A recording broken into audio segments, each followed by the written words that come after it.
నమస్సర్వేభ్య. ఇప్పుడు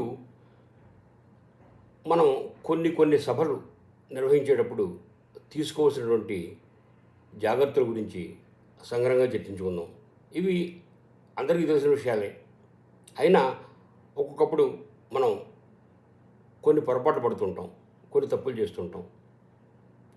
అలా జరగకుండా ఒక సభ సక్రమంగా ఎలా నిర్వర్తించాలో, ఆ నిర్వహణకు ఏ జాగ్రత్తలు తీసుకోవాలో సంగ్రహంగా తెలుసుకుందాం.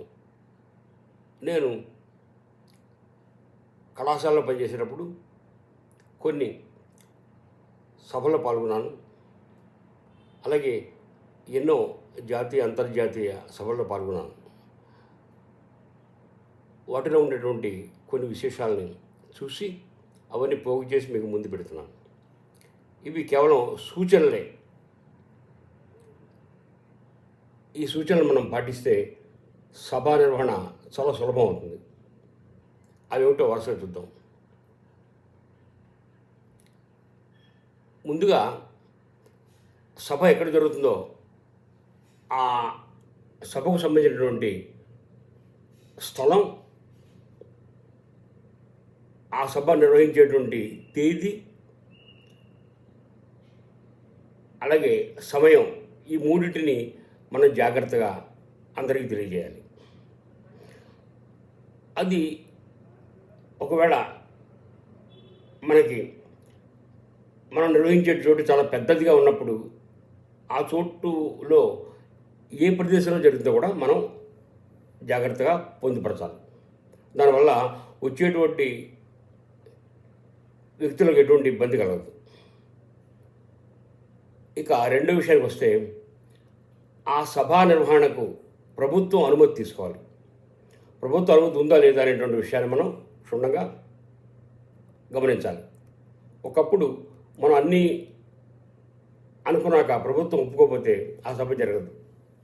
అందువల్ల ముందు ప్రభుత్వానికి అనుమతి తీసుకోవాలి. అలాగే ఆ సభలో మనం పిలిచేటువంటి వ్యక్తులు చాలా ఉన్నతమైనటువంటి వర్గానికి చెందినవారైతే వారి కోసం వచ్చేటువంటి జనాలకి సరిపోయేటువంటి ఏర్పాట్లు చేయాలి. అంతేగాని మేము మిమ్మల్నే పిలిచాం, మీ ఏడిపిద్దాం, మీరు ఏడవండి అనకూడదు. అందువల్ల ఆయనకి సంబంధించినటువంటి ఎంతోమంది వస్తారు, వాళ్ళందరికీ తగిన ఏర్పాట్లు చేసేటువంటి విధంగా మనం చూసుకోవాలి. అలాగే నాలుగో విషయం ఏంటంటే,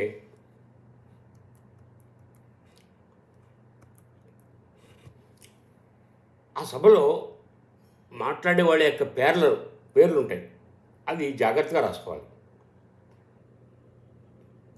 ఆ క్రమం కూడా మనం జాగ్రత్తగా రాసుకోవడం మంచిది. ఎవరి తర్వాత ఎవరు మాట్లాడాలి అనేటువంటి విషయాలు మనం పొందుపరచుకోవాలి. ఇక ఐదో విషయం ఏంటంటే, ఎంతమంది వ్యక్తులు మనం పిలుస్తున్నామో వేదిక పైన అన్ని కుర్చీలే ఉండాలి. తక్కువ ఉండకూడదు, ఎక్కువ ఉండకూడదు. ఒక కుర్చీ తక్కువైందనుకోండి, మళ్ళీ కింద నుంచి ఆ కుర్చీ తీసుకురావడం అది కొద్దిగా ఇబ్బందిగా ఉంటుంది. ఒక కుర్చీ ఖాళీగా ఉందనుకోండి, అది కొంచెం అసహ్యంగా ఉంటుంది. కాబట్టి ఎంతమంది వక్తని పిలుస్తున్నామో అన్ని కుర్చీలే పైన మనం ఏర్పాటు చేసుకోవాలి. ఇంకో విషయం ఏంటంటే,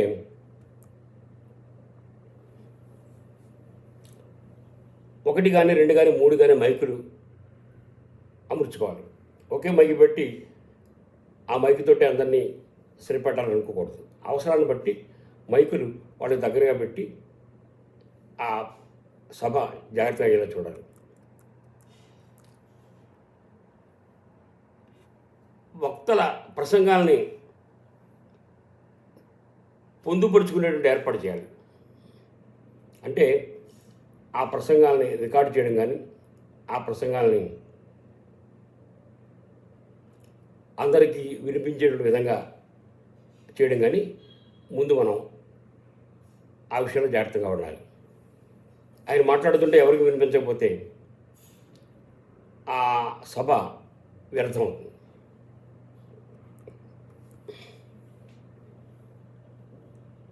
వక్తలకి కుర్చీలు బల్లలు కావలసిన విధంగా ఏర్పాటు చేయాలి. అంటే కొంతమంది కొన్ని ఆసనాల్లో కూర్చోలేరు. కాబట్టి ఎవరిని పిలుస్తున్నామో వాళ్ళకి సంబంధించినటువంటి ఆసనాలు జాగ్రత్తగా ఏర్పాటు చేసి అవసరమైతే వాళ్ళ దగ్గరే మైకు పెట్టేటువంటి జాగ్రత్తలు తీసుకోవాలి. ఇక సభలో చిత్రపటం కానీ లేదా ఏ నాయకుని యొక్క విగ్రహం కానీ ఆవిష్కరించవలసినటువంటి అవసరం వచ్చినప్పుడు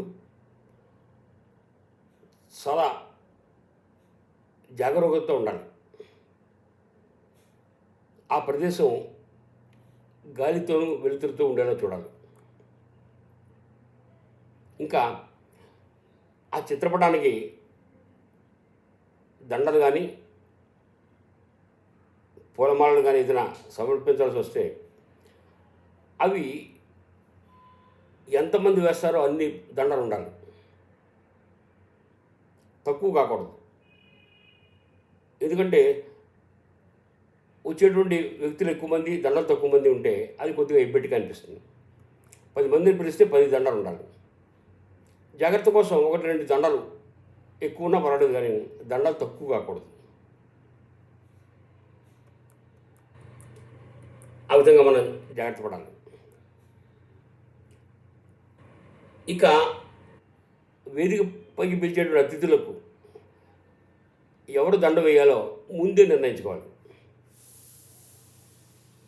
మనం పిలిస్తే ఆ వ్యక్తి ఆ సభలో ఉండాలి. సభలో ఉండకపోయినా ఎవరో ఒకరు వచ్చి దండ వేసినప్పుడు మనం వాడని కాదన్నా అది రసాభాస అవుతుంది. కాబట్టి ఎవరిని సత్కరిస్తారో ఆ సత్కరించే వాళ్ళు యొక్క పేర్లు ముందుగా మనం ప్రకటించాలి, రాసుకుని ఉంచుకోవాలి. ఆ టైంకి వాళ్ళు అక్కడ సిద్ధంగా ఉండాలి. అంతేగాని ఆ టైంలో వాళ్ళు అక్కడ లేకపోతే కొద్దిగా ఎబ్బెట్టుగా ఉంటుంది. ఆ తర్వాత వాళ్ళకి సమయం వ్యర్థమవుతుంది.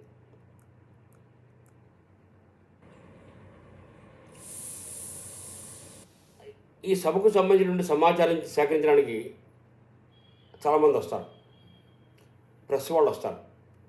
వాళ్ళందరికీ తగినటువంటి చోటు ఏర్పాటు చేయాలి.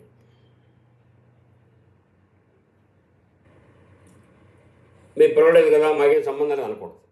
ఎందుకంటే ఈ సభలో ఉండేటువంటి విశేషాలని ప్రపంచానికి తెలియజేసేది వాడే. కాబట్టి వాడిని చాలా జాగ్రత్తగా చూసుకుని వాడికి ఒక సమున్నతమైనటువంటి స్థానాన్ని చేకూర్చాలి.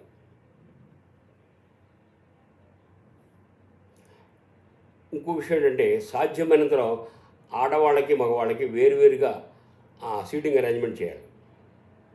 లేకపోతే కొంతమంది వెళ్ళిపోతున్న వాళ్ళకి ఆ సీట్లో కూర్చోడానికి వచ్చినటువంటి మిగిలిన వాళ్ళకి కొద్దిగా ఇబ్బందిగా ఉంటుంది.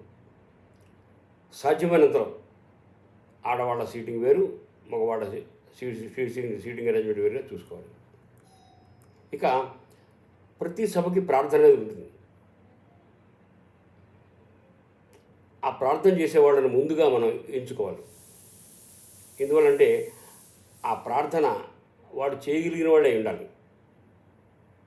ఒక ఉదాహరణ చెప్తున్నాను.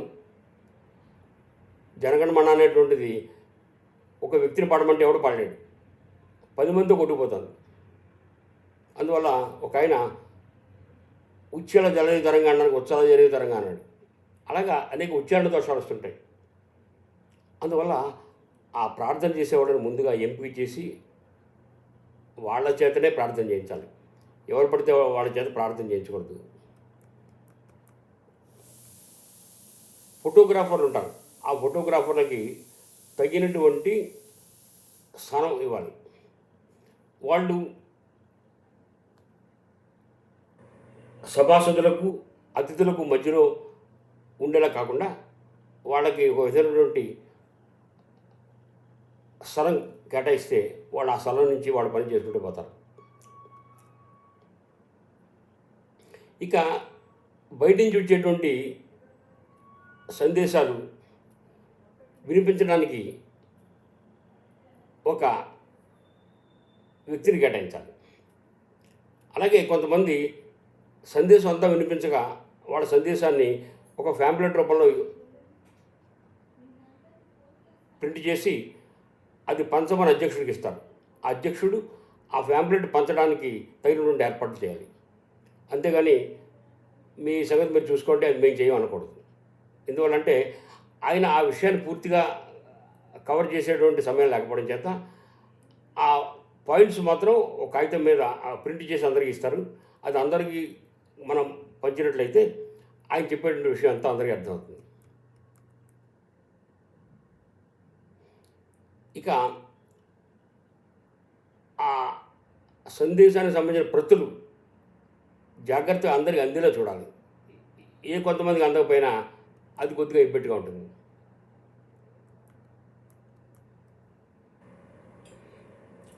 భక్తులకు, అతిథులకు, అలాగే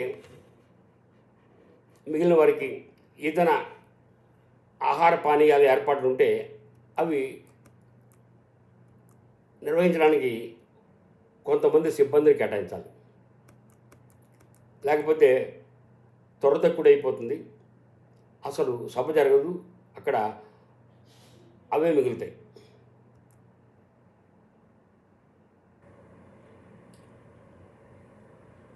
ఇక అధ్యక్షుడి మీద సభంత ఏర్పాటు ఏంటి? అధ్యక్షుడు చాలా ఉన్నతుడై ఉండాలి. కాబట్టి సభ యొక్క స్వభావాన్ని బట్టి ఎవరిని అధ్యక్షుడు ఎన్నుకోవాలో ముందు మనం ఆలోచించుకోవాలి. అది రాజకీయ సదస్సు అయితే రాజకీయ నాయకుడిని, అది కవితా సదస్సు అయితే ఒక కవిని, అది సాహిత్య సదస్సు అయితే ఓ సాహితీవేత్తని, అది వేరే సంగీత సదస్సు అయితే ఓ సంగీత విద్వాంసుడిని మనం ఎన్నుకోవాలి. కానీ ఒకదానికొకటి ఎన్నుకుంటే వాళ్ళకి వచ్చేదో చెబుతుంటారు, అది అందరికీ వినడానికి సొంపుగా ఉండదు. కాబట్టి ఏ సభను మనం నిర్వహిస్తున్నామో ఆ సభకు సంబంధించినటువంటి సరైనటువంటి అధ్యక్షుడిని ఎంచుకోవడం మనకి విధి. ఆ సభాధ్యక్షుడి మీదే అంతా డిపెండెంట్ ఉంది. సభాధ్యక్షుడు లేకపోతే ఏ సభ జరగదు. అంతేకాకుండా ఆ సభలో ఉండేటువంటి అధ్యక్షుడు అక్కడ ఉండేటువంటి అన్ని కార్యక్రమాలను నిర్వహిస్తాడు. ఆ సభాధ్యక్షుడి యొక్క మాటకు ఎటువంటి ఢోకా లేకుండా మనం ప్రవర్తించాలి. ఈ విధంగా ఎన్నో ఉన్నాయి. ఈ తర్వాత మనం మిగిలిన విషయాలు చూసుకుందాం. ఇలా చేస్తే సభ చాలా సక్సెస్ఫుల్గా జరుగుతుండడంలో ఎటువంటి సందేహం లేదు. నమస్కారం.